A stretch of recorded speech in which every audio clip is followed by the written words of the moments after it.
Assalamualaikum warahmatullahi wabarakatuh.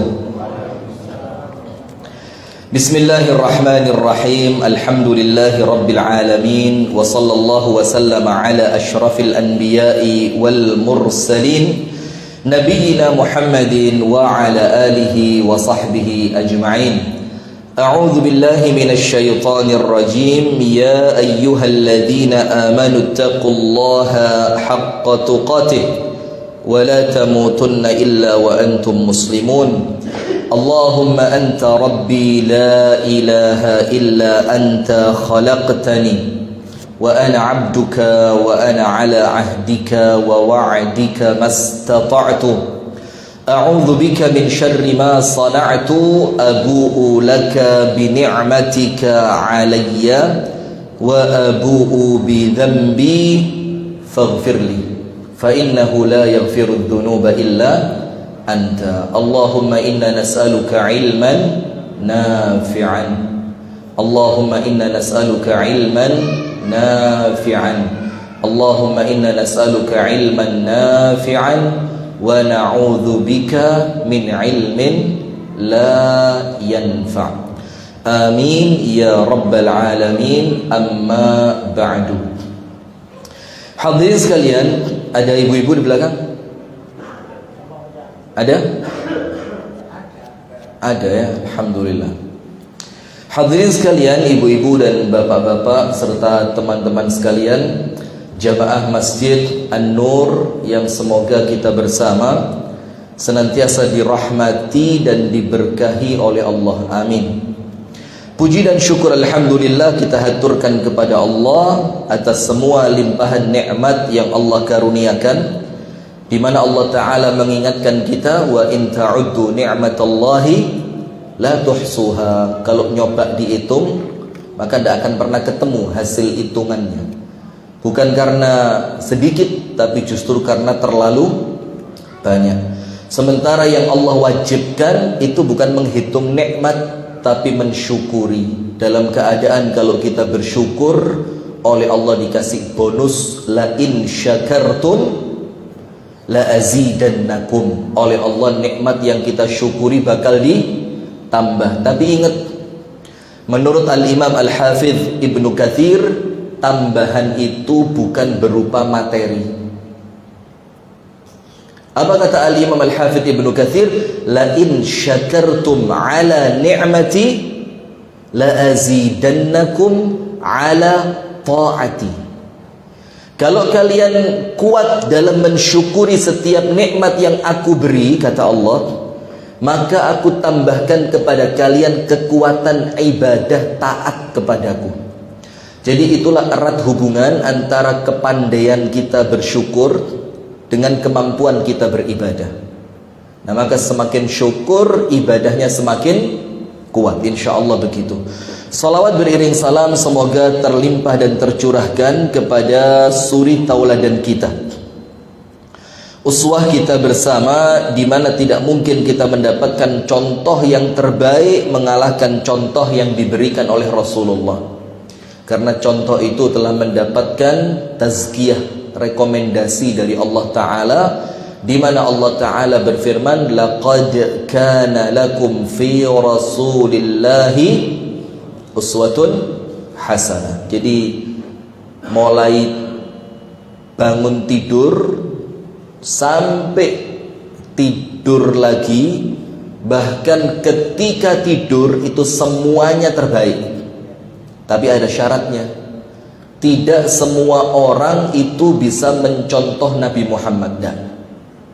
Tidak semua orang bisa melihat bahwa Nabi Muhammad itu membawa contoh yang baik. Ada orang melihat, opo kok model ngono, gak jamane. Nah, karena Allah memberikan syarat, siapa orang-orang yang bisa menjadikan Nabi Muhammad itu suri tauladannya, syaratnya dua. Liman kana yarjullah, untuk orang yang memang tujuan hidupnya hanya Allah. Wal yaumal akhir, dan kehidupan akhirat. Syarat kedua apa? Wa dzakarallaha katsira. Dan untuk orang-orang yang memang gemar senengane zikir gak tahu mandek. Ini syaratnya. Jadi orang yang betul-betul bisa merasakan, oh benar Nabi Muhammad ini contoh yang paling ajib, gitu ya. Kalau mau begitu syaratnya dua. Nomor satu, orientasi tujuan hidup kita Allah dan akhirat. Yang kedua, lisan tidak boleh kering dari zikir. Hadirin sekalian yang dirahmati oleh Allah Subhanahu wa taala, di malam hari ini saya akan sampaikan 12 dari manhaj dakwah. Yang ini saya tulis dari berbagai macam kitab, dari berbagai macam rujukan, saya sarikan jadi berapa? 12. Dan pengajian ini mesti saya baca tiap tahun, tak baleni ben tahun, di setiap pembukaan pengajian. Jadi kami di Kediri, di Malang, di beberapa daerah sekitar itu kalau Ramadan pengajian rutin libur karena kami fokus khataman kitab kalau Ramadan. Jadi Ramadan itu tidak disibukkan melayu masjid rono, melayu masjid rene, kok kayaknya dikuyo-kuyo kita ini. Maka Ramadan itu waktunya kita fokus taat kepada Allah. Lah kok digedulinan mbek takmir masjid. Ustadz di masjid kami ya, Ustadz nanti begini ya, wah rut. Maka Ramadan itu kita fokus duduk di masjid kita masing-masing khataman kitab, baca satu kitab sampai khatam. Nah setelah Ramadan libur, Syawal libur lagi, jadi libur 2 bulan. Syawal kenapa libur? Karena biasanya otak terlalu capek di bulan Ramadan ya. Pengajian menjelang buka puasa, kultum sholat terawih, nanti kultum ba'da sholat subuh, nanti ibu-ibu waktu duha ada pengajian lagi, sedino ping 4 30 dino, 120 kali diceramai. Itu otak iso umep itu. Ya umep. Maka di bulan Syawal agak di cooling down, jadi didinginkan lagi, diturunkan. Nah setelah Syawal di bulan Dzulqa'dah itu mulai pembukaan pengajian di beberapa tempat. Nah yang kami bawakan materi ini tujuannya apa? Karena mohon maaf, banyak di antara jamaah pengajian yang ketika duduk di majelis ta'lim kami beberapa waktu kemudian merasa kecewa. Waduh, salah cari ustadz saya. Dan itu serius. Jadi mereka itu duduk di majelis kami 5 tahun, 7 tahun, 10 tahun. Hasilnya apa? Murid yang mafi akhlak wala adab. Tidak punya akhlak, tidak punya adab. Nah itulah kenapa ada satu kitab yang baru Ramadan yang lalu kami khatamkan di Kasembon, yaitu yang ditulis oleh Al-Imam Burhanul Islam Az-Zarnuji rahimahullahu ta'ala. Dan kitab ini dipelajari di semua kampus, mau yang dibilang Wahabi, mau yang dibilang NU, mau yang dibilang Muhammadiyah, mau yang dibilang Uskuape. Karena kitab ini kitab yang lazim dipelajari memang, yaitu Ta'limul Muta'allimi Tariqut Ta'allum, mengajarkan kepada penuntut ilmu cara belajar. Jadi kitab ini ngurui, bukan ngurui ilmu, ndak, ngurui yo opo carane golek ilmu. Dan kita ndak, kita ini cari ilmu yang penting teko masjid lungguh zen tak nas, ustadz rakse seru, ustadz maca kitab regut. Kita ini cari ilmu tidak dapat hasil karena apa? Caranya keliru. Cara duduknya, cara apa datangnya, cara pakaiannya, semuanya keliru. Lala antum boleh, antum mari, ini bukan nyindir antum. Ini repot ceramah ini kadang-kadang sekarang rotok kok koyo nyindir. Padahal enggak, ini ceramah di mana-mana ya begini. Jadi antum santai saja ya. Bahkan salah niatnya, kenapa? Gara-gara cari ilmunya tidak ngerti caranya. Seperti orang dikasih mobil suruh nyetir, lu gak diurut, iya apa nyetir iki gas sing tengah apa sing kiri, iki rem sing kanan, diwolak-walik. Kenapa? Punya mobil tidak ngerti caranya. Dan itu yang kejadian di majelis taklim kita sekarang. Pokok ustadznya nyepak, kitabnya diwoco, jamaah ngerti gak ngerti urusan buri. Yang penting anak ceramah mulai hasil amplop. Ayo jujuran tuh merasain enggak itu? Kita tidak pernah diajari bagaimana cara menjadi penuntut ilmu. Kita tidak pernah diajari bagaimana niat ketika mencari ilmu.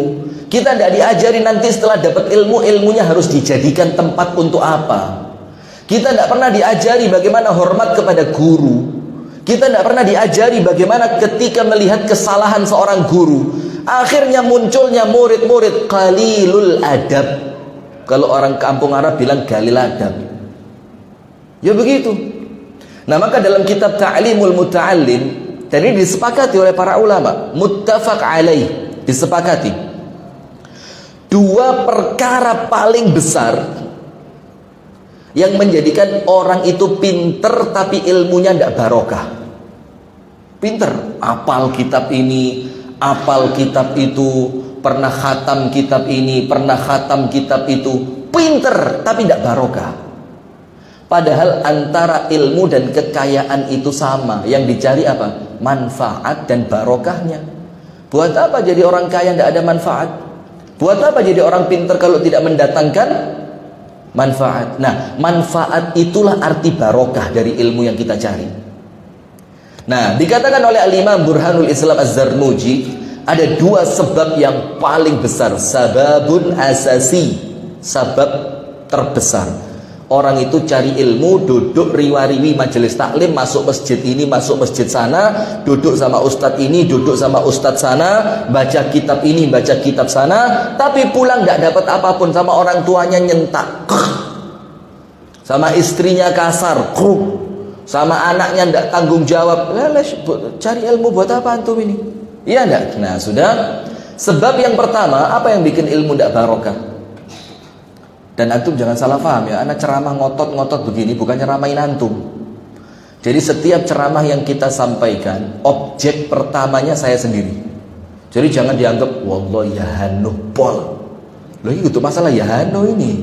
Ini masalah bagaimana ilmu bisa tersampaikan dengan sempurna. Jadi antum jangan nganggap anak sedang nyeramain antum, anggapan anak ngomong diri gitu aja ya. Jadi saya sedang nyeramain diri saya sendiri. Kok qadarullah antum Allah takdirkan datang. Ya wes kan timbang ngomong dewe kan luwih enak lek ana sing ngrungokno, luwih semangat ya. Nah, kira-kira begitu. Nomor satu, apa itu? Kenapa ilmu itu tidak barakah? Nomor satu, tarkul ustadzi athna ad-dars. Dia meninggalkan gurunya. Jadi gurunya ditinggal. Dan itu kami rasakan. Subhanallah. Jadi ngaji sama seorang guru 6 bulan. Kemudian dapat berita tentang gurunya begini dan begitu. Oh ternyata syubhat hadhi. Oh ternyata begini. Oh ternyata begitu. Akhirnya majelis gurunya yang sebelumnya dia rutin datang seminggu 3 kali, seminggu 2 kali, ditinggal. Blas, hilang. La salam wala kalam. Bahkan ada satu jamaah pengajian saya, dan saya sampaikan ini, harapan saya apa? Dia bisa dengar, karena tak parani gak tahu peduk.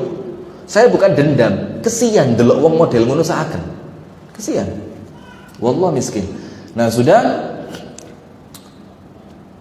itu sampai ketika saya kirim video pengajian saya, ditulisnya apa? Afwan ya, jangan dikirim lagi, anak sudah tidak ngaji sama antum. La quwwata illa billah. Tidak tahu Probolinggo model begini ada. Dirujak enak ini. Ini kan tidak benar-benar. Padahal kata Al-Imam Burhanul Islam Az-Zarnuji, sebab terbesar ilmu itu hilang keberkahannya, tarkul ustadz athna ad-dars. Dia ngaji sama seorang ustadz, belum sempurna, belum selesai, kitabnya belum tuntas, belum khatam, pengajiannya belum beres, ustadznya ditinggal. Itu bikin ilmu tidak barokah. Nanti tak kasih dalilnya. Ustadz ojo ngomong tok dalile opo. Lah, mafish ustadz ngomong tanpa dalil. Tidak ada. Nomor 2, apa yang menjadikan ilmu yang dicari itu hilang berkahnya? Wa man ta'adza minhu ustadzuhu hurima barakatal ilm. Orang-orang yang menyakiti gurunya, Allah haramkan dia mendapatkan keberkahan ilmu. Apa menyakiti gurunya? Ya dengan kalimat-kalimat yang tidak baik. Waduh, tiba no kama hadzare. Loh, mosok Gak salah, gak pinter-pinter, tiba ustad anak bahlul loh. Coba, lah antum jangan ketawa, model ini wakeh. Sampai saya pertama kali masuk Lumajang, saya bikin pengajian judulnya apa? Guruku bodoh. Itu pertama saya masuk Lumajang. Saya bikin pengajian judulnya apa? Guruku bodoh. Kenapa? Yo fenomena seperti ini. Ngaji, ketemu guru yang lain, ketemu pengajian yang lain. Guru yang sebelumnya dibilang apa? Wallah getun anarek 3 tahun gak oleh opo-opo, tiba no guruku bahlul loh. Dan ini menjadikan ilmu yang dia cari, hatta cari sampai kutub utara, tidak akan manfaat, tidak akan mendatangkan barokah. Nah sekarang apa dalilnya? Dari 2 sebab yang tercabutnya keberkahan ilmu karena 2 hal ini. Tidak usah, saya tidak pernah suka ceramah ruwet-ruwet itu. Antum tahu perjalanan Nabiullah Musa alaihi salam dengan siapa? Khidir. Dan Khidir ini mukhtalaf bainal ulama, ini dibilang nabi atau bukan gitu kan. Jadi kalau saya bilang Khidir, ya sudah berarti saya pegang pendapat bahwa dia bukan nabi. Kalau nanti keperucut Nabi Khidir, ya sudah, karena juga ada ulama yang mengatakan Khidir itu seorang nabi. Dan masalah ini itu apa manfaatnya diribut-ribut itu loh. Tidak tahu, koyok kurang kerjaan. Masalah kecil kayak ribut. Nah sudah. Maka begini hadirin. Yang pertama, antum tahu apa asbab Nabi Musa itu oleh Allah Ta'ala diperintahkan ketemu Khidir? Jadi ada perbincangan di dalam athar yang sahih. Itu Allah tanya kepada Musa alaihi salam. Karena Nabi Musa itu kan apa? Kalimullah. Apa artinya kalimullah? Yang langsung bisa berkomunikasi dengan Allah langsung, bila turjuman. Itu ditanya sama Allah, ya Musa, hal fil ardi man huwa a'lamu minka? Apakah ada di bumi ini orang yang lebih pintar dan lebih ngerti dibanding kamu? Apa jawabannya Nabi Musa? La ara man fil ardi man huwa a'lamu minni. Saya tidak lihat ada orang di bumi yang lebih pintar dari saya. Saya mau tanya, Nabi Musa sombong apa enggak? Sombong apa enggak? Lah. Kenapa? Karena Nabi Musa mengatakan la ara, saya tidak lihat. Karena Nabi Musa menjawab apa yang Allah tanya. Bukan kemudian dia tahu ada orang yang lebih pintar tapi dia merasa yang paling pintar. Ini sombong. Tapi Nabi Musa ngomong, saya tidak lihat ya Allah ada orang di dunia yang lebih pintar dari saya. Bukan karena kesombongan, tapi Nabi Musa menunjukkan seperti apa yang Allah tanyakan. Sudah kan? Sudah, Allah bilang, la ya Musa, tidak ada di bumi sing luwih pinter dari kamu. Kaget Nabi Musa. Akhirnya muncullah perintah untuk berjalan itu kan, bawa anak buah, bawa makanan, makanannya ketinggalan segala macam ya kan. Antum tahu semua dalam surat apa? Al-Kahfi kan. Sudah, ketika ketemu dengan Khidir alaihi salam, dibilang apa? Hal attabi'uka ala an tu'allimani mimma 'ullimta rusyda. Khidir, boleh tidak saya ikut sama kamu? Coba lihat. Jadi murid itu duduk di majelis guru izin. Itulah kenapa kita tahu cerita Imam Syafi'i ketika mau berguru sama Imam Malik, izin apa enggak? Tidak diterima sama Imam Malik. Dibilang apa? La aqbal sigar ahlul ilm. Kata Imam Malik, saya di majelis saya, maaf ya, tidak nerima anak-anak junior. Junior tidak diterima. Karena antum tahu muridnya Imam Malik, ulama. Kalau kita gurunya ngelama. Sampai ketika itu Imam Malik tanya sama Imam Syafi'i, kamu kok berani datang ke rumahku, kamu punya apa? Dibilang, hafidtu Al-Muwatta, saya hafal kitab yang kamu karang, kamu tulis itu Al-Muwatta, hadismu itu saya hafal. Tanya sama Imam Malik, buka ini hadis tentang ini, sebutkan, sebut hadis pada bab ini. Dibilang sama Imam Syafi'i ada 14 hadis disebut. Pada kaget Imam Malik. Imam Malik bilang, ya sudah, tak terima kamu, izin. Beda kalau pengajian seperti ini ya kan, gak lucu. Ustaz izin ya, iya tanda tangan 50.000. Wah, tajir Ustaz kalau model begini ya. Nah, sudah.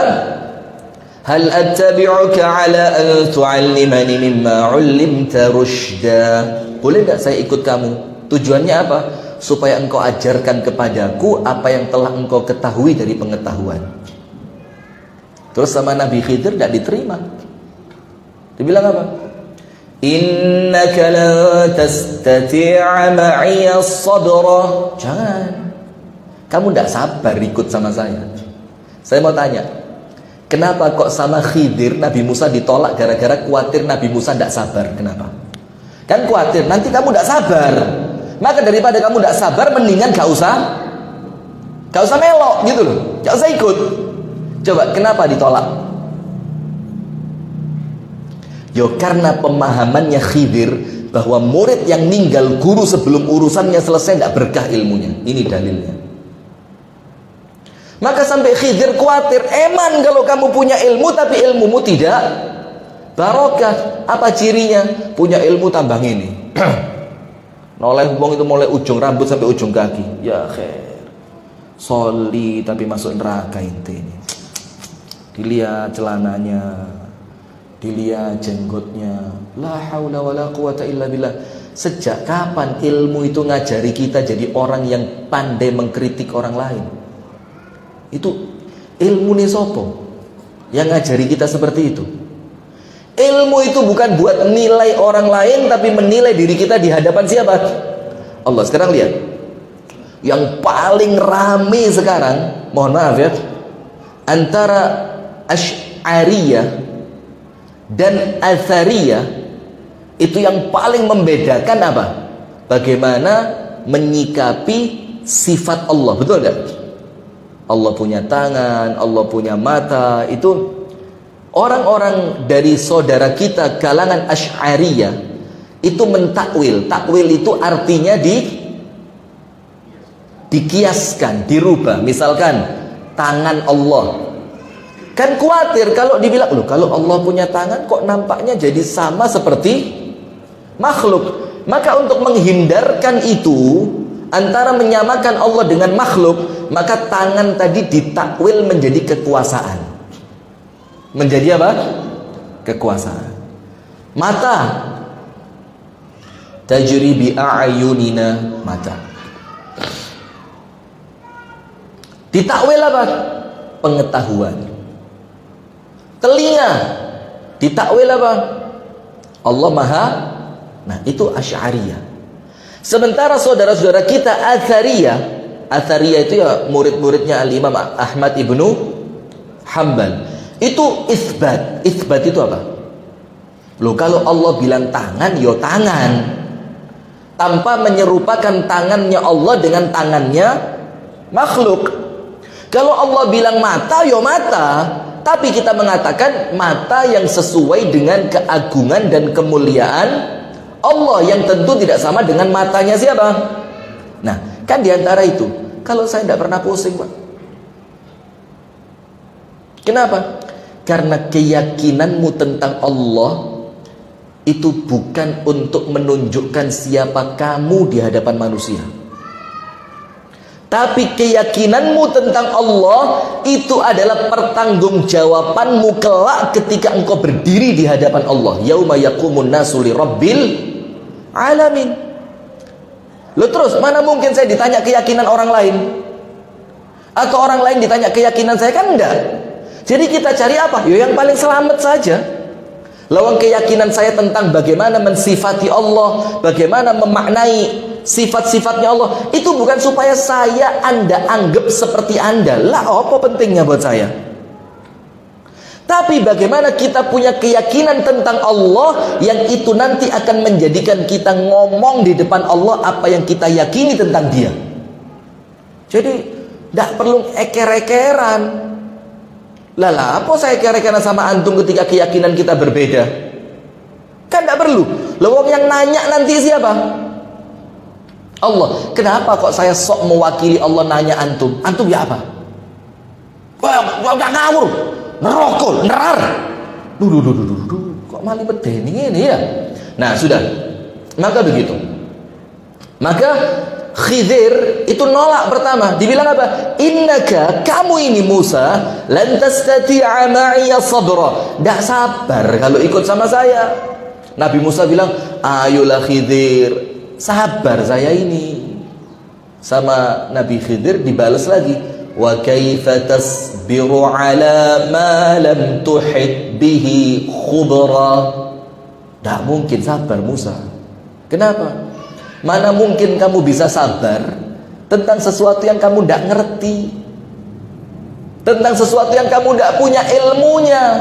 Saya mau tanya petani, orang nanam padi, tahu ya padi ya? Apa di sini ya? Pari kan? Pari. Seminggu yang keluar apa? Benih padi dimasukkan tanah, belum kasih air. Seminggu pertama yang keluar apa? Daun padi, modelnya seperti suket teki. Iya apa enggak? Sudah keluar bulir padinya? Lah mafish, tidak ada. Sebulan apa? Suket. Sebulan setengah suket. Baru 2 bulan seminggu baru mulai keluar 1 bulir padi kecil. Kelirnya hijau. Saya mau tanya, kok petani bisa sabar sampai nunggu 3 bulan panen? Padahal minggu pertama rumput, minggu kedua rumput, sampai sebulan rumput. Apa kata Al-Imam Ibnul Qayyim? Dibilang apa? Karena petani tahu, karena petani punya ilmu. Iya seminggu suket, saulan suket, saulan setengah suket, engkau 3 bulan tadi pari. Kalau dia tidak punya ilmu dicabut Pak, ya maghrur mana nandur suket. Iya apa enggak? Nah, maka Khidir ngomong sama Nabi Musa, wa kaifa tasbiru ala ma lam tuhib bihi khubra. Musa, dari mana kamu bisa sabar kalau kamu tidak punya ilmu? Sudah, walhasil singkat cerita diterima, wes jalan. Syaratnya 1. Apa syaratnya? Jangan sampai protes ketika saya melakukan apapun sampai saya ceritani maksudnya apa. Fala tas'alni an syai'in hatta uhditha laka minhu dzikra. Nah, ini dalil Pak, tidak boleh nyakitin guru. Karena terkadang keingintahuan murid atas sesuatu yang dia belum saatnya tahu, itu nyakitin guru. Maka sama Khidir dikasih syarat. Ya wes, kalau mau ikut syaratnya apa? Jangan banyak protes. Ini dalil dari Al-Imam Burhanul Islam Az-Zarnuji. Nyakitin guru ilmu ini gak barokah. Saya ada Pak di Kediri Pak, ya Allah, foto saya dipajang sama teman-teman yang pernah ngaji sama saya. Dipajang, dikei tinta merah, dicoret pas raiku, corot. Tulis apa? Hati-hati, jangan ketipu cari guru. La haula wala quwwata illa billah. Tak pikir-pikir, ini bukan murid saya yang salah. Saya yang dulu salah ngajarin dia. Akhirnya muncul murid yang kurang ajar. Akhirnya yuk introspeksi diri. Oh, nampaknya kita yang dulu keliru cara didiknya ini. Kita didik murid kita itu seakan-akan dia ulama ahli fatwa. Pokok lagi melok pendapat iki keliru, pendapat yang bener mek situ iki. Akhirnya dia jadi murid kurang ajar, seakan-akan kebenaran cuma satu itu tok.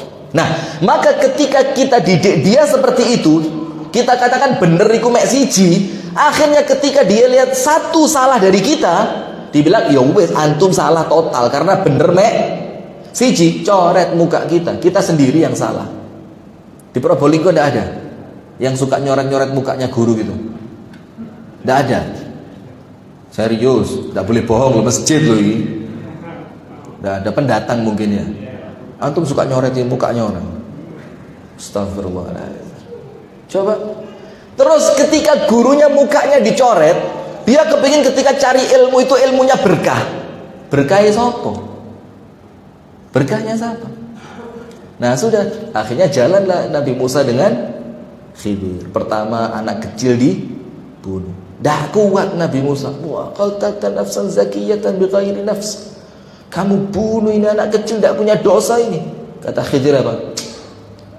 Saya kan bilang, innaka lan tastati'a ma'iya sabra. Saya sudah ngomong dari awal, kamu tidak mungkin sabar. Wes, kata Musa. 1, maafin. Ya wes, jalan. 2, perahunya orang miskin mau jalan. Sama Nabi Musa dirusak itu perahu. Sama Khidir perahunya dirusak. Protes. Loh, ini orang melarat ini. Kata dodolan, dorong melaku kok rusak perahu nih. Apa kata Khidir? Alam aqul laka innaka lan tastati'a ma'iya sabra. Loh kan, terbukti kamu tidak bisa sabar. Nabi SAW, ya sudah. Kalau sekali lagi saya tanya, lepasan saya. Sudah jalan. Terakhir apa?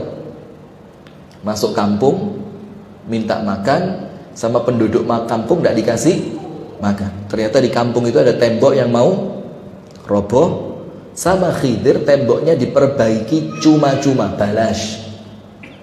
Nabi Musa protes, lau syi'ta lattakhadta alaihi ajra. Kalau kamu mau ngedekno tembok iki oleh bayaran. Bayarannya buat beli makan. Apa kata?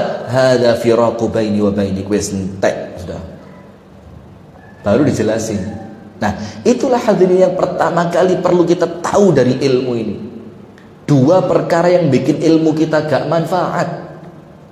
Dua perkara yang bikin ilmu kita ini tidak berkah. Nomor satu, meninggalkan guru. Nomor dua, nyakitin guru. Nah, sekarang kemudian berikutnya, apa ilmu manfaat itu apa? Sekarang kita mulai berkaca diri kita masing-masing. Ilmuku manfaat atau tidak? Antum buka kitabnya Imam Ghazali. Ini kita khatamkan 2 tahun yang lalu. Di YouTube masih ada, antum cek aja nanti. Itu judul kitab kecil milik Imam Ghazali. Judulnya apa? Ayyuhal walad, wahai ananda. Tulisan ini sama Imam Ghazali ditulis. Kenapa? Karena ada satu murid tiap hari ikut Imam Ghazali. Tiap hari bantu, belajar, nulis, hafalan tiap hari.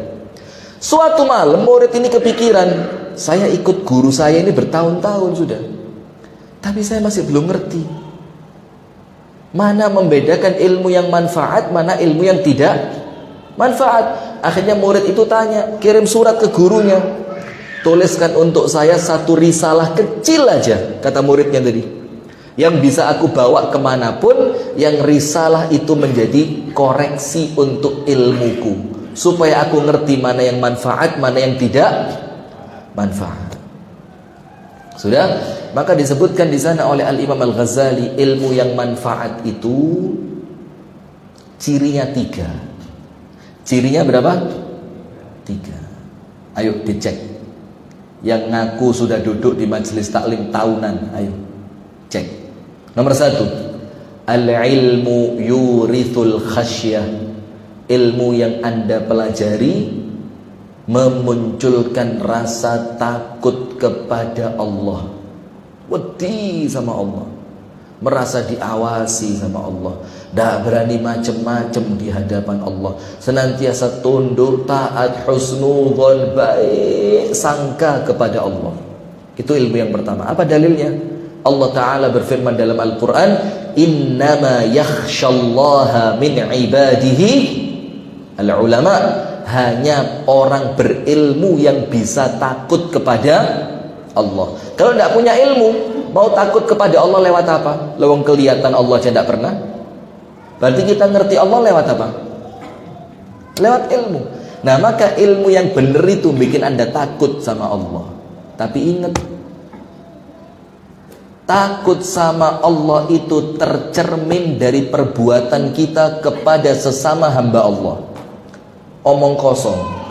Orang itu ngomong takut kepada Allah tapi curang sama hambanya Allah. Tidak ada. Orang itu ngaku takut kepada Allah tapi zalim kepada umatnya Allah. Bohong. Ngaku takut kepada Allah tapi lihat hamba Allah kelaparan dibiarin. Antum tahu hadis qudsi? Ya abdi, inni ja'i falam tut'imni. Ketika seorang hamba bangkit di hadapan Allah nanti di hari kiamat, Allah panggil, Rene. Kata Allah apa? Dulu saya lapar, kata Allah. Kamu tidak kasih saya makan. Terus hamba itu ngomong, wa kaifa ut'imuka ya Rabbi wa anta rabbul alamin. Ya apa saya ngasih makan engkau ya Allah, dalam keadaan engkau ini pemilik alam semesta. Dibilang apa? Allah katakan, Kamu lihat hambaku si fulan kelaparan, kamu tidak kasih makan dia. Padahal kalau kamu kasih makan dia, kamu ketemu aku di sana. Terus orang yang sakit, Allah bilang, aku sakit, kamu tidak datang sama aku, kamu tidak kunjungin aku, kamu tidak besuk aku ketika aku sakit, kata Allah. Terus hamba ini tanya, oh wa kaifa tamradu ya Allah wa anta rabbul alamin. Mana mungkin engkau sakit, lo engkau itu ya Rabb, pemilik alam semesta. Apa Allah bilang? Itu loh hambaku si fulan sakit. Kita ini kan begitu ah. Lek sing loro ustad diparani, lek sing loro jamaah pura-pura gak ero. Lu nali rong minggu gak ketok di masjid, ana meh mati ente ketakon saiki. Coba iya apa enggak? Kalau yang sakit ustad parcel, bawa madu, habatus sauda cair, bahkan kadang-kadang dibawakan calon istri. Ustad lek waras tak rabek no. Tapi kalau yang sakit bukan ustad, gak ketok. Iya balik nang luar kota. Luar kota dari mana? Rumahnya ndak pernah inti ketuk. Nah, itu begitu. Maka yang pertama, ilmu yang manfaat itu bikin kita takut kepada siapa? Allah. Maka antum tahu Al-Imam Asy-Sya'bi, ulama besar dari kalangan tabi'in, itu sama muridnya dipanggil. Jadi Imam Sya'bi itu keluar dari majelis ta'lim, kemudian muridnya mau tanya. Imam Sya'bi udah terlanjur jalan jauh, sama muridnya diteriakin, ya alim. Diteriakin apa? Ya alim, wahai orang yang berilmu. Imam Asy-Sya'bi itu ndak merasa dirinya yang dipanggil. Ya melaku santai, kudu aku. Wong aku gak duwe ilmu. Coba lihat. Padahal puncaknya ilmu di zaman itu Imam Sya'bi. Jalan terus, diteriakin lagi, ya alim. Jalan santai. Ya bukan pura-pura. Kalau kita kan pura-pura tawadhu itu ya. Kita ini pura-pura tawadhu, cek ketok tawadhu biar naik. Oh ini palsu kabeh. Maka kita ini minta tolong terus sama Allah ini supaya hati kita ini senantiasa sama dengan perbuatan kita. Eman mau bohongin Allah dalam keadaan Allah tidak bisa dibohongi. Bohongin hamba Allah diguyu mbek malaikat. Curut kata guyan katanya. Diguyu mbek malaikat ngerjain. Tidak bisa. Sudah. Akhirnya si murid tadi lari. Lari. Setelah dekat, dipegang pundaknya Imam Sya'bi. Ya alim, wahai orang berilmu. Imam Sya'bi noleh. Taqsudu bil alimi ana? Yang kamu maksud dengan omongan alim tadi saya, katanya. Tanya. Muridnya bilang, wa man siwak? Loh, terus kalau selain kamu siapa yang alim? Marah Imam Sya'bi. Mukanya merah. Dibilang apa? La. Innamal alimu may yakhshallah. Yang pantas dibilang orang alim itu orang yang takut kepada Allah. Wa analah. Sementara saya belum. Coba. Dia orang alim, dipanggil alim, tidak merasa. Kita tidak alim, ketika dipanggil alim noleh bareng-bareng. Sopo sing digoleki ana ta? Coba, sak masjid iki dipanggil ustaz, noleh kabeh. Wah, ana kok ustaz iki. Coba, bagaimana ilmu itu merubah mereka dan mengeraskan hati kita. Coba, ngerasa apa enggak? Ngerasa. Imam Ahmad bin Hanbal pernah di majelisnya itu kedatangan seorang laki-laki tua banget, tua. Yang laki-laki ini sudah isya. Ada bunyi kan? Bunyi gitu ya. Datang seorang laki-laki tua ke majelisnya Imam Ahmad. Imam Ahmad turun dari kursinya. Itu laki-laki tua disambut ke ujung pintu, dituntun, dung dung dung dung dung, didudukkan di majelisnya Imam Ahmad. Suruh duduk. Dalam keadaan laki-laki tua itu la yura fihi zail ulama. Tidak kelihatan model-model ulama, tidak kelihatan. Biasa banget, biasa gitu loh. Tapi muridnya Imam Ahmad kaget, iki wong tuwek sopo iki? Kok sampai guru kami yang dibilang imamus sunnah, pemimpinnya ahlu sunnah, ini kok hormat banget sama orang tua itu. Dalam keadaan kami tidak ngerti dia siapa. Setelah laki-laki itu duduk, antum bayangin, tidak ngomong blas. Terus laki-laki itu turun sama Imam Ahmad, kembali diantarkan ke pintu, dan Imam Ahmad tidak pergi dari pintu sampai laki-laki itu tidak kelihatan. Lihat adabnya orang yang berilmu betulan dibanding kita ya Pak. Ustadz melaku sepeda motor, Ustadz, Assalamualaikum. Bekhair Ustadz. Lu terus mau pengen punya ilmu kayak Imam Syafi'i, diguyu sama semut kampung Arab. Tidak bisa. Sudah. Setelah laki-laki tadi pergi, Imam Ahmad balik ke kursinya. Imam Ahmad duduk. Muridnya tanya, man huwa ya imam? Siapa orang tua tadi? Kami tidak kenal, dan tidak tampak di dalam pakaiannya, wajahnya, gerak-geriknya. Dia orang yang berilmu, tidak kelihatan. Apa kata Imam Ahmad? Indahu ra'sul ilmi. Orang tadi yang tak suruh duduk itu punya intinya ilmu. Bukan cuma punya ilmu, punya apa? Intinya ilmu. Muridnya tanya, wa ma ra'sul ilmi ya imam? Terus intinya ilmu itu apa? Apa kata Imam Ahmad? Indahu khasyatullah. Dia punya rasa takut kepada Allah yang tidak dimiliki orang lain. Nah, silakan azan dulu.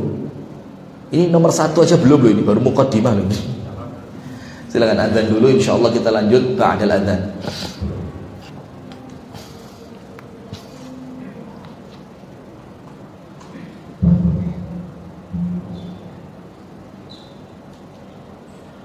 Allahu akbar, Allahu akbar.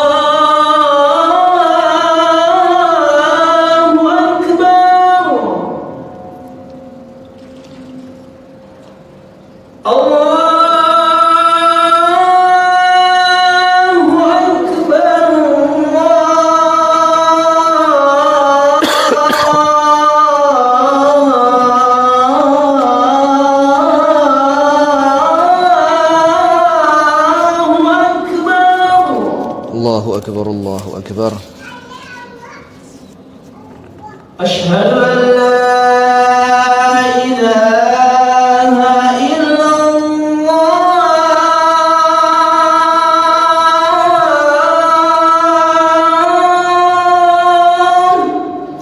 Asyhadu an la ilaha illallah. Asyhadu an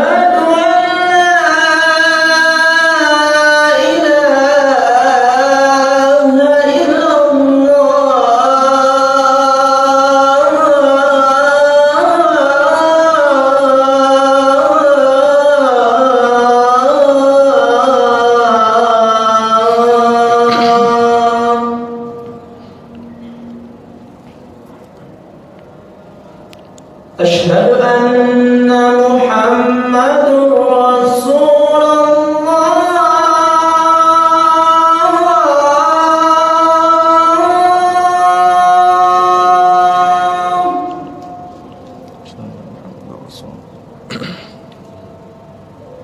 أشهد أن محمد رسول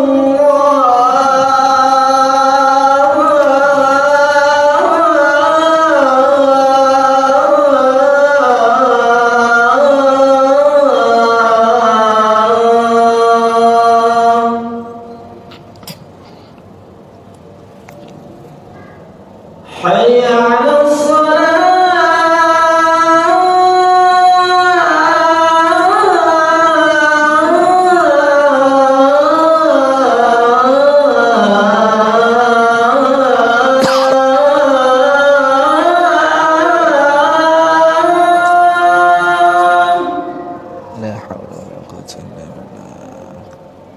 حي على الصلاة.